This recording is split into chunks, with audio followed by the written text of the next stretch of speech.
Merci à toute l'équipe. Veuillez vous asseoir. Quelle joie d'être ensemble ce soir pour célébrer l'œuvre de la croix. La croix est le centre de la Bible. Il n'y a pas de Bible sans la croix.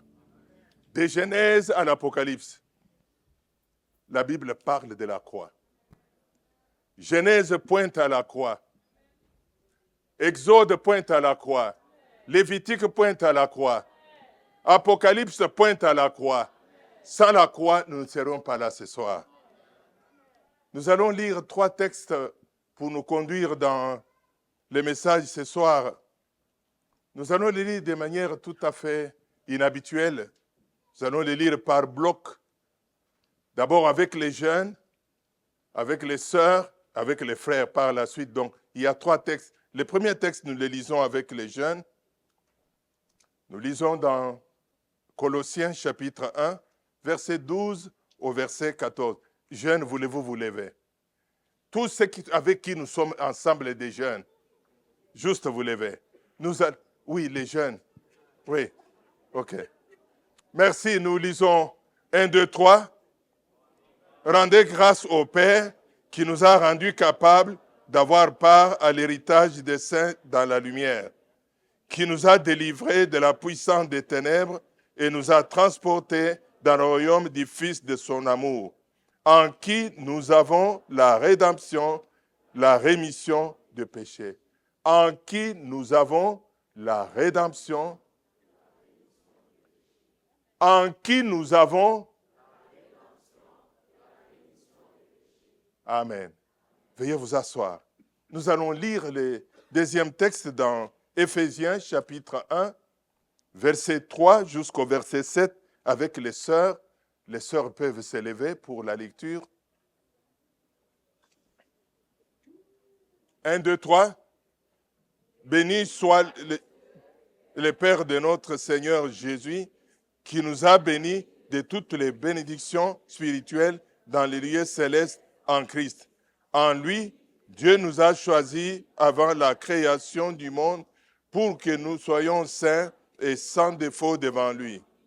Dans son amour, il nous a prédestinés à être de ses enfants adoptifs par Jésus-Christ. C'est ce qu'il a voulu dans la bienveillance pour que nous célébrions la gloire de sa grâce, dont il nous a comblés dans le bien-aimé. En lui,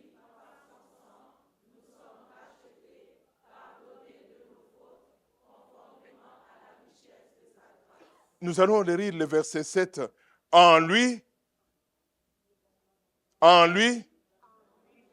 par son sang, nous sommes rachetés, pardonnés, conformément.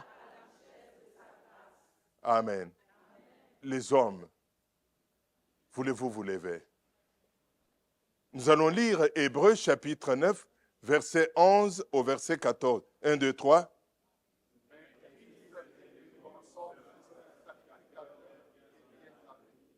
Il a traversé les tabernacles plus grands et plus parfaits qui n'est pas construit de la main de l'homme, c'est-à-dire qui n'est pas de cette création. Il est entré une fois pour toutes dans les lieux très élevés.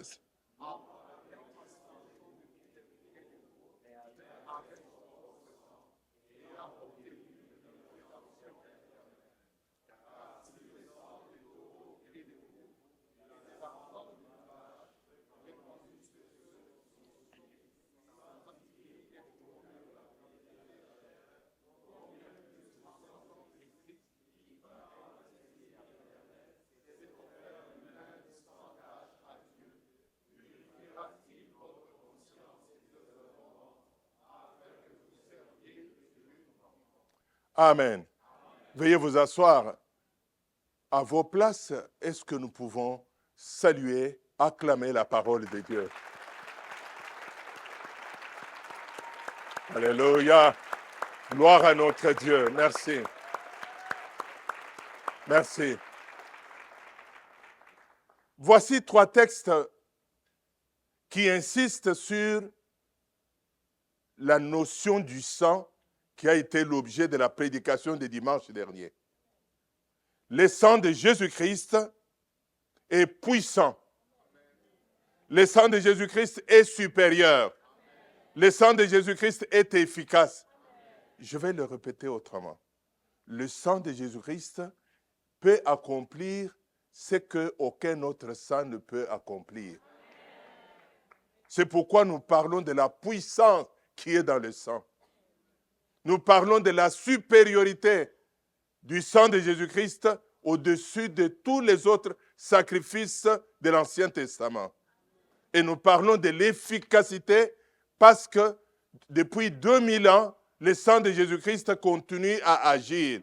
Le sang de Jésus-Christ continue à laver les péchés, continue à conduire le peuple dans la victoire. Je voudrais regarder avec vous la notion qui nous a été déjà annoncée dimanche dernier. Je vais parler sur les 7 acquis du sang de Jésus-Christ. Les 7 acquis. Lorsque nous parlons de acquis, ce soir, nous voulons parler de privilèges. Il y a des privilèges que le sang de Jésus nous apporte. Il y a le privilège. Pendant ces jours, nous voyons tous les images de ce qui s'est fait en Haïti. Un chaos total. Mais je venais d'apprendre, et vous avez appris avec moi, qu'il y a le gouvernement canadien qui loue un avion qui va chercher les citoyens haïtiens, mais qui ont la 2e nationalité, citoyens canadiens. Ils ont un privilège d'avoir un passeport canadien. Vous avez le passeport du royaume des cieux. Vous avez le passeport du royaume des cieux. Vous avez des privilèges. Vous avez des privilèges. Oh, même quand vous priez, juste entrer dans les lieux de prière avec la notion « Je suis un homme privilégié. Je suis une femme privilégiée. Nous sommes une famille privilégiée de Dieu. » Quand nous parlons des acquis, nous parlons des avantages. Nous sommes avantagés de connaître Jésus-Christ. Soyez fiers de connaître Jésus. Soyez fiers d'être enfants de Dieu. Soyez fiers de lever les mains dans sa présence. Soyez fiers, tout simplement fiers. Même si vous manquez l'argent, même si vous manquez l'emploi, mais rien ne peut enlever ce que Jésus a accompli pour vous. Quand nous parlons des acquis, nous parlons des bienfaits de la croix de Jésus. Nous parlons de droits qui s'attachent à notre foi. Donc nous allons lire pas mal de textes ce soir pour édifier notre foi, pour solidifier notre foi, en même temps aussi pour permettre à quiconque a tendance à reculer parce qu'il est au Canada, parce que sa vie a changé, à quiconque est dans des problèmes, dans un trou noir, tu te demandes à quoi sert la foi. Mais ce soir, nous allons apporter la lumière pour dire, dans un tunnel noir, Jésus est mon Seigneur. Je manque tout, mais rien ne peut m'arracher de l'amour de Dieu. J'aime le Seigneur. Le premier acquis de la croix, le sang est la source du salut. Quelqu'un peut le dire avec moi? Le sang est la source du salut.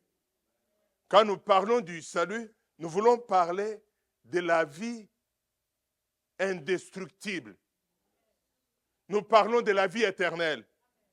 Nous parlons de la vie impérissable. Le sang de Jésus nous apporte une vie impérissable. On peut t'égorger, tu peux mourir dans un accident, tu peux mourir malade, tu peux vivre n'importe quelle situation, mais tu as une vie en toi. C'est cette vie que nous appelons une vie éternelle. Nous sommes chrétiens, non pour avoir le monde entier avec nous.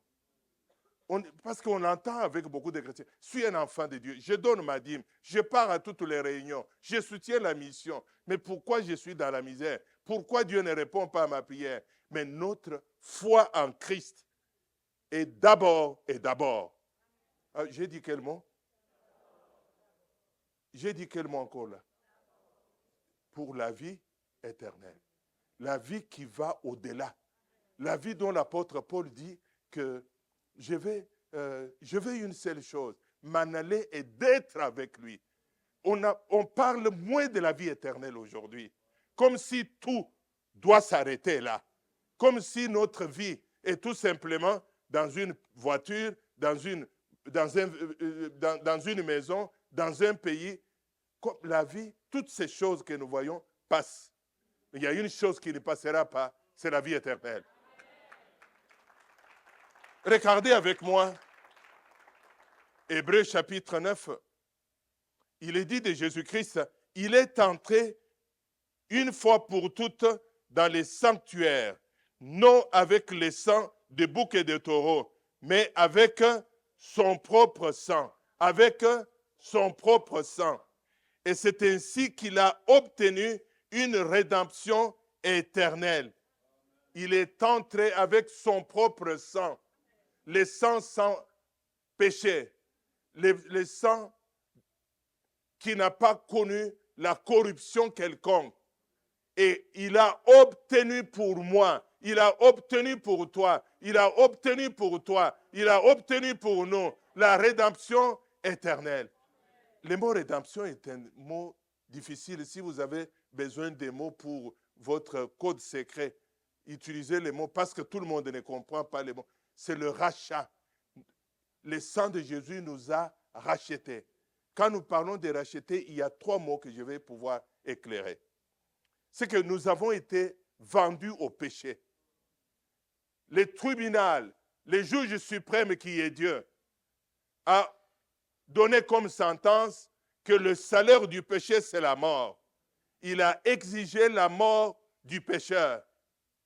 Jésus vient, il dit, libérez-les, je veux moi prendre sa place. Donc, Jésus est la rançon. La rançon, c'est le prix payé. Et celui qui paye le prix, il est le rédempteur. Donc, Jésus est notre rédempteur. Le prix qu'il a payé, c'est sa vie. Il a payé pour notre libération. C'est que Jésus-Christ est notre libérateur. Acclamez-le encore. Jésus est notre rançon. Quelqu'un dit, Jésus est notre rançon. Jésus est notre libérateur. Et Jésus est notre rédempteur. Deuxième acquis,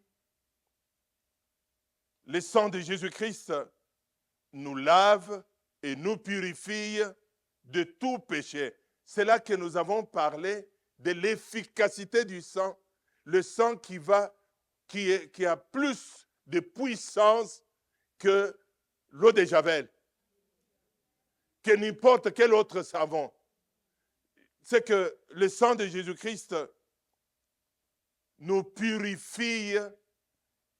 Il enlève le vol, l'hypocrisie, les menteurs, l'adultère, les fornicateurs, le meurtre. Tous ces sangs-là, les sangs les lavent.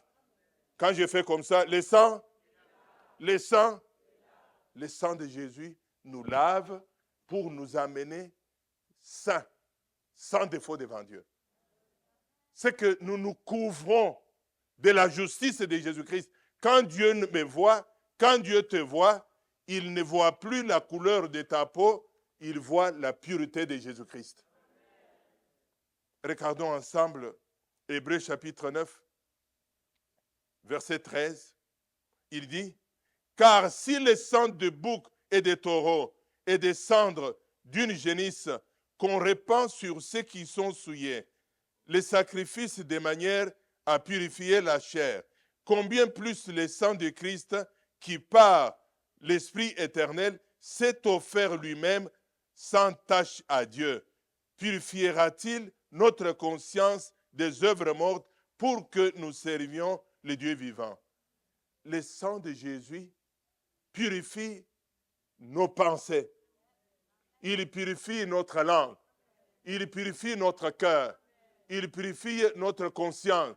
Il purifie notre corps. Le sang de Jésus-Christ nous rend agréables comme Dieu le veut.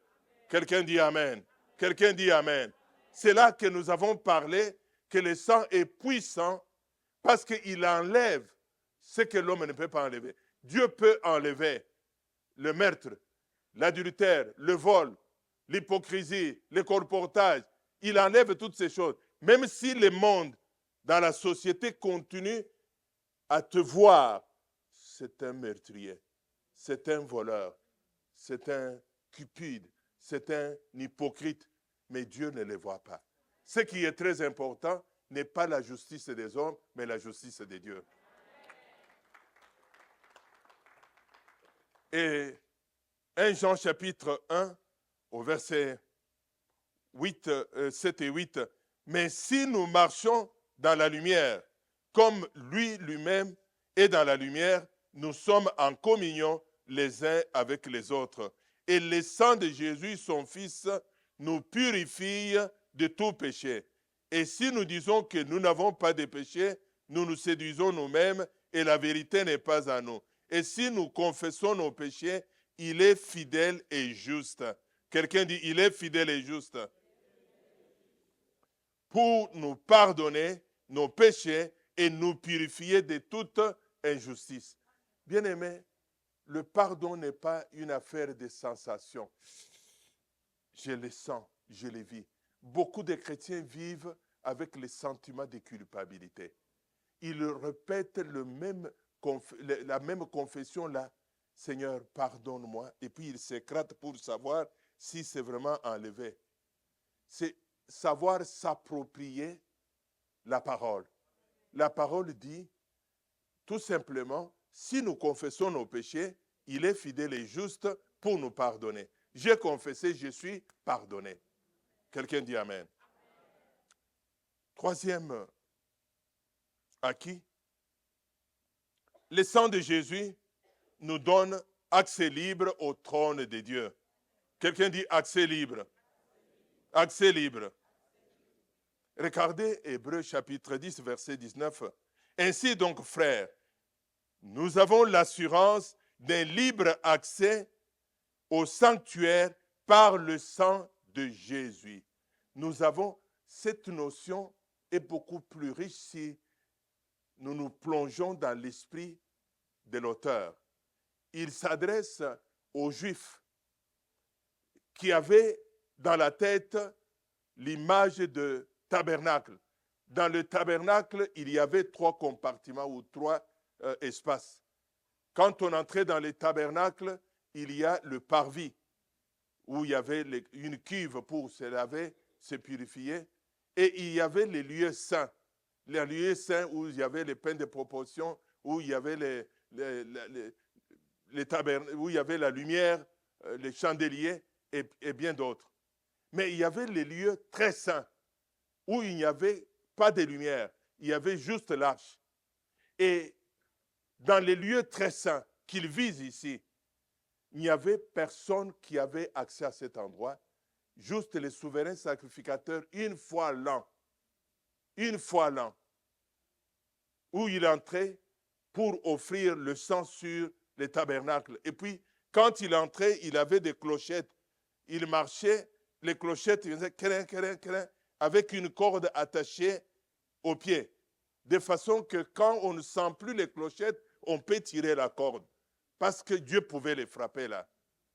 Et la mort de Jésus-Christ va bouleverser l'histoire.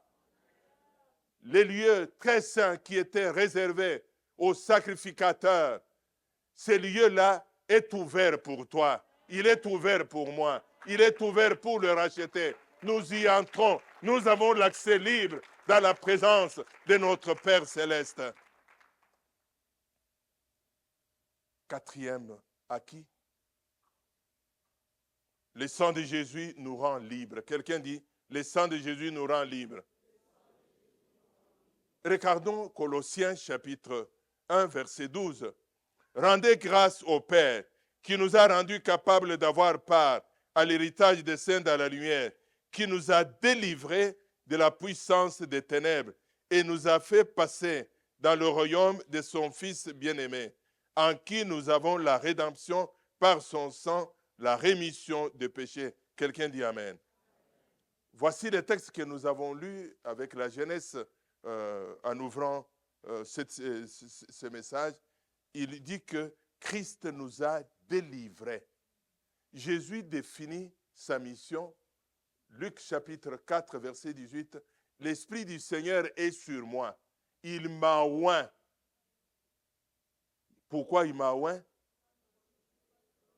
Annoncer la bonne nouvelle aux pauvres. Ensuite, il m'a envoyé pour libérer les captifs. Donc, la mission que Jésus-Christ est venu accomplir, c'est la mission de libération. Libérer de quoi? Il est venu nous libérer du joug du péché. Le péché nous tenait captifs. Mais Christ est venu briser les chaînes du péché pour nous rendre libres. Il est venu nous libérer des liens de la mort. Je parle de la mort éternelle. Même si il y a la mort physique aujourd'hui, pour quelqu'un qui n'est pas en Christ, il est mort dans l'éternité parce qu'il ne verra pas Dieu. Mais Christ est venu mourir à notre place afin de nous rendre libres. Il est venu nous libérer de puissance des ténèbres. Il faudrait qu'on reste à ce niveau-là. Puissance des ténèbres, des esprits de l'air, des esprits ancestraux, des esprits des eaux, des esprits de l'air. Quels que soient ces esprits-là, Christ est venu libérer. Regardez ce texte très intéressant. Dans Luc chapitre 13, Jésus entre dans la synagogue. Il trouve dans cette synagogue une femme courbée depuis 13 ans. Jésus l'appelle devant, et puis Jésus regarde, il chasse l'esprit mauvais, il guérit cette dame.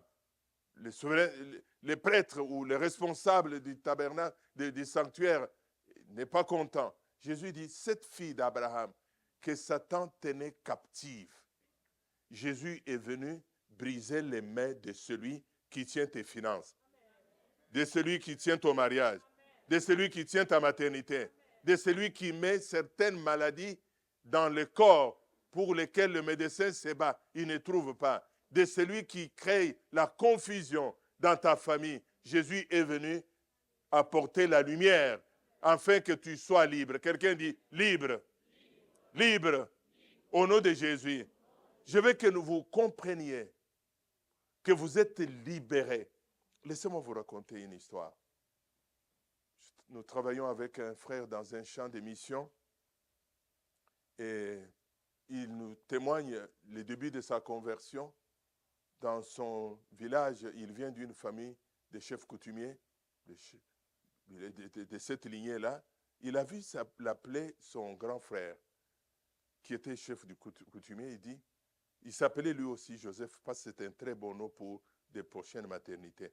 Alors, il dit tout simplement, Joseph, je ne t'ai pas vu là où je t'avais placé. Et il ajoute, là où tu es allé, c'est très bon.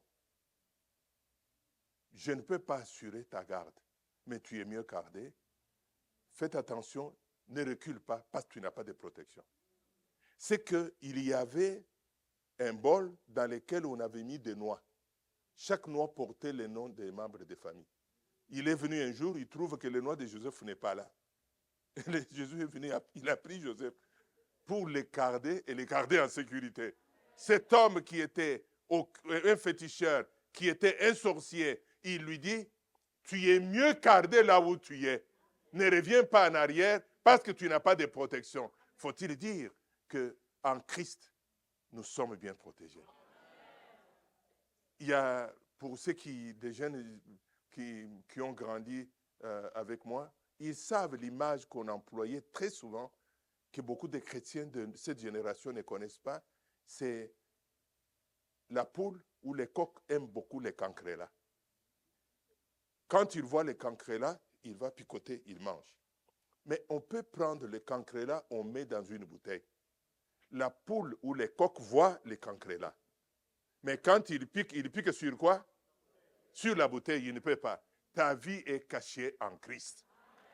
Tu ne peux pas vivre dans la peur, dans l'angoisse des sorciers. On va me faire du mal, on va me manger. Moi, je ne peux pas aller dans ma famille. Je ne peux pas manger avec eux. Je ne peux pas vivre avec eux. Mon père a des œuvres, il est dans les œuvres des ténèbres. ma mère, elle est dans la sorcellerie. Elle peut être dans la sorcellerie, mais elle ne peut pas me faire rien. Je suis immangeable, je suis indétectable, je suis invisible au poste du mal.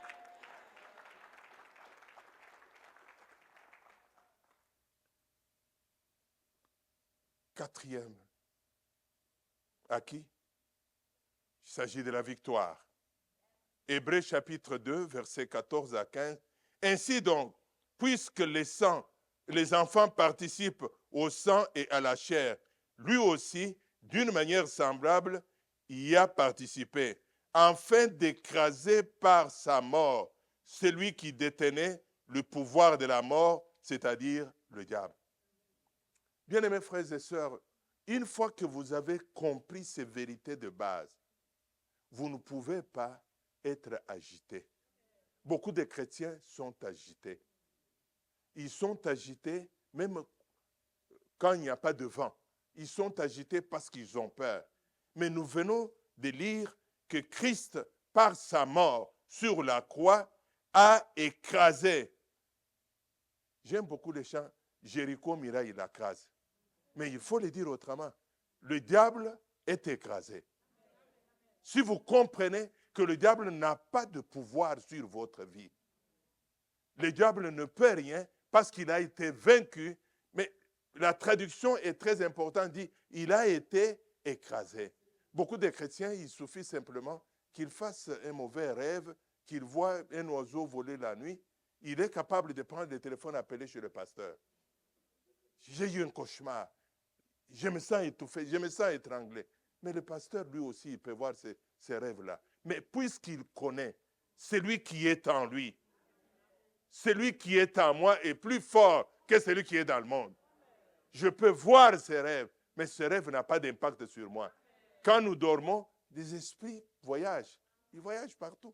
On ne peut pas les empêcher, mais ils ne peuvent rien contre toi. Parce que l'ennemi a été écrasé. Cela fait que vous comprenez votre position, dans le sens que tu n'as pas besoin simplement d'un prophète pour chasser l'esprit mauvais. Mais toi, tu es prophète de toi-même.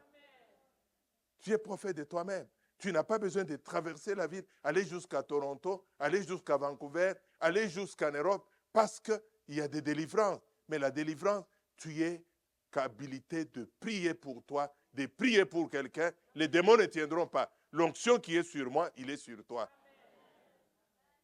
Cinquième, à qui?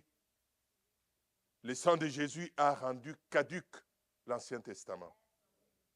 Regardez le verset au Hébreux chapitre 10, verset 9 à 10. Puisque lui aussi, et puisqu'il dit, voici je viens pour faire ta volonté. Il a aboli les premiers cultes pour en établir un second. Et c'est en vertu de cette volonté que nous sommes sanctifiés par l'offrande du corps de Jésus-Christ une fois pour toutes. Il a aboli, le verset 9, il a aboli, quelqu'un dit aboli, donc le premier culte. Le premier culte, c'est le culte établi par Moïse. Donc quand Jésus est venu, il a accompli ce que Moïse n'a pas accompli, ce que les Juifs n'ont pas accompli. Tous les rituels n'ont pas réalisé la volonté de Dieu. Jésus est venu comme l'homme parfait, l'homme sans péché. Jésus a accompli la volonté de Dieu. Il a fermé l'Ancien Testament. Pourquoi j'insiste cela? Nous sommes à une période où il y a beaucoup de mélanges. Beaucoup de mélanges des chrétiens, des serviteurs de Dieu qui prennent des trucs de l'Ancien Testament, qui le reproduisent. Il a un kippa, pour prier, il le met sur la tête. Comme s'il a l'onction des souverains sacrificateurs. Mais toutes ces choses sont inutiles. Nous pouvons lire l'Ancien Testament pour tirer des leçons, pour voir comment Abraham a marché avec Dieu, comment Dieu a déployé sa puissance en divisant la mer Rouge en deux. Mais tout ce qui est du culte de l'Ancien Testament est caduc. Tout ce qui est du culte de l'Ancien Testament est caduc, a été accompli. Nous ne pouvons plus revivre dans l'Ancien Testament non plus. Il y a même des chrétiens qui vont chercher l'huile. Même quand nous sommes allés en Israël, en revenant ici, il y a des gens qui me demandaient si j'avais de l'huile à vendre. J'ai dit, l'huile pour faire quoi? L'huile pour faire quoi? Comment moi je peux faire des histoires d'idolâtrie? Aller prendre l'huile en Israël et amener ici. Et l'eau du Jourdain. On nous demandait aussi l'eau du Jourdain. Pour ceux qui avaient des problèmes. Mais nous ne pouvons pas idolâtrer Israël. Nous ne pouvons pas. On y va juste pour un esprit touristique, que l'histoire de la Genèse, l'histoire de l'Ancien Testament est partie de là. Et ça nous fait du bien. Mais nous ne pouvons pas adorer la terre d'Israël. Nous ne pouvons pas prendre les objets d'Israël en faire des objets du culte. Parce que la Bible dit qu'il a aboli, 6, le sang de Jésus nous introduit dans la nouvelle alliance. Il a aboli, il nous introduit dans la nouvelle alliance. Regardez ensemble 3 textes. Car Jésus, le jeudi, il est assis avec ses disciples, il prend le pain, il le rompt, il dit ceci est mon corps. Mais il ajoute, il prend le sang, il prend la coupe, il rend des actions de grâce, il dit car ceci est mon sang, le sang de la nouvelle alliance, qui a été répandu pour vous pour le pardon du péché. Donc, il symbolise la coupe au sang qu'il va verser, que je vais conclure une alliance nouvelle. Donc, nous sommes dans la nouvelle alliance. L'ancienne alliance a été rendue caduque. Hébreux chapitre 8, verset 16. Mais maintenant, Christ a obtenu un ministère d'autant supérieur qu'il est le médiateur d'une alliance meilleure donnée sur de meilleures promesses. Il parle de l'ancienne alliance comme étant une alliance meilleure, fondée sur les meilleures promesses. Une alliance, une alliance meilleure, fondée sur de meilleures promesses. En Christ, tout est meilleur. En Christ, tout est meilleur. En Christ, tout est meilleur. En Christ, tout est meilleur. Comment laisser ce qui est meilleur rentrer sur ce qui est caduque? C'est comme si j'ai acheté une nouvelle maison, j'ai quitté ma chambre d'étudiant, la maison n'a pas été entretenue, elle est délabrée, et puis je quitte là, je viens dans l'ancienne maison pour recevoir mes invités. Vous dites, mais il a un problème. Il a une maison bien construite, mais comment il vient dans une maison délabrée? Ne rentrez plus. Que quelqu'un ne vous vende pas sur Internet de l'huile, de l'eau du Jourdain, de l'huile de Jérusalem, des habits pour dire ce sont des... Non, allons voir ceci à Jérusalem. Non. Jésus nous introduit dans la nouvelle alliance. Nous terminons. Le sang de Jésus inaugure un nouveau sacerdoce. Voici le 7e acquis. Le sang de Jésus inaugure un nouveau sacerdoce. Hébreux chapitre 7, versets 15 à 17. Cela devient plus évident quand paraît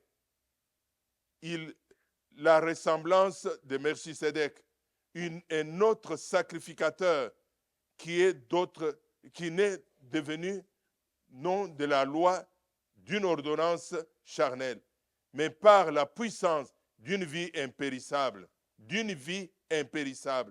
car ce témoignage lui est rendu, tu es sacrificateur pour l'éternité selon l'ordre de Melchisédek. Et en effet, il y a d'une part une suppression d'une ordonnance antérieure à cause de sa faiblesse et de son inutilité. Quelqu'un dit Amen. Il résume ce que nous venons de dire, que Jésus a abrogé, a annulé l'ancienne alliance. Il a établi la nouvelle alliance. Comme dans toute alliance, il y a les sacerdoces. Les sacerdoces de l'ancienne alliance, c'est les sacerdoces selon Aaron, les Lévites.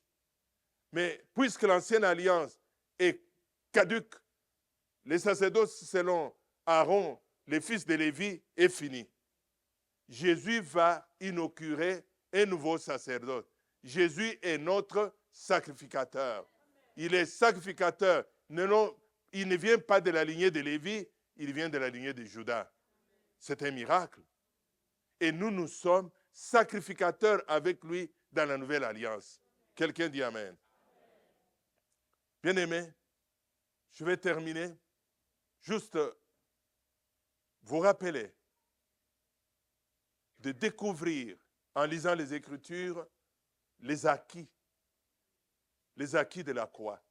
Que votre foi soit fondée sur des bases solides, des bases invariables, des bases qui ne peuvent pas être ébranlées par la disette, l'épreuve, qui ne peuvent pas être ébranlées parce que vous êtes passé d'un pays à un autre, parce que vos conditions de vie ont changé. Mais j'attire votre attention, nous avons donné notre vie à Christ pour la vie éternelle. Nous marchons tous ensemble vers la consommation du temps. Nous marchons ensemble vers l'éternité. L'éternité, c'est là que nous passerons les restes de temps. L'éternité n'a pas de durée. L'éternité n'a pas de montre. L'éternité n'a pas de moment. C'est dans la présence de Dieu que nous passerons. À quoi ça sert que Dieu vous donne le Canada? Il vous donne de belles voitures, de belles maisons, de beaux emplois. Vous venez toutes ces vies-là, vous menez une telle vie, mais vous manquez l'éternité. L'apôtre Paul dit, j'ai combattu le bon combat. J'ai achevé la course. La couronne de vie éternelle m'est réservée, non seulement à moi, mais aussi à toi, dans la mesure où tu mèneras les combats jusqu'au bout. Je voudrais dire à quelqu'un, tu traverses un moment d'épreuve qui a assez duré. Les choses, on dirait que tu es le paratonnerre d'épreuves. Les épreuves te connaissent. Tu sors d'une épreuve à une autre. Les épreuves ne signifient pas l'absence du salut. Les épreuves ne signifient pas l'absence de Jésus dans ta vie. Vous pouvez mener le combat. Attends-toi au Seigneur. Attends-toi au Seigneur. Je voudrais terminer en vous invitant à renouveler votre engagement. Je marche avec Christ, même quand les choses ne marchent pas. Même quand je ne vois pas le bout du tunnel. Je vais le servir. Je vais m'attacher à lui. Je comprends le bien qu'il m'a réservé est beaucoup meilleur que tout ce que je vois sur la terre. À la voix du Seigneur m'appelle. Nous allons, pour vous qui voulez vous engager en disant, je marche avec lui, juste dire, je réponds à son appel, me voici Seigneur, me voici Seigneur. Nous allons nous lever et terminer ce moment avant de passer à la table du Seigneur.